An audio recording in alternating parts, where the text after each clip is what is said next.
و فیصله نموده است ربک پروردگار تو الله تعبدو الا ایاه شما عبادت نکنین بغیر از الله و بالوالدین احسان اینجا اطاعت از والدین الله تعبدو الا ایاه و بالوالدین احسان بعد از عبادت خود الله مستقیما اطاعت احترام و احسان به والدین میگه و باز میگه که اما یبلغن عندك الكبر احدهما اگر در وقتی که تو جوان شدی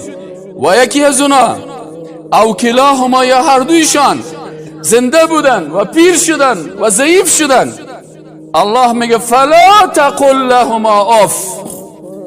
کلمه اف بر مادر پدرت استعمال نکن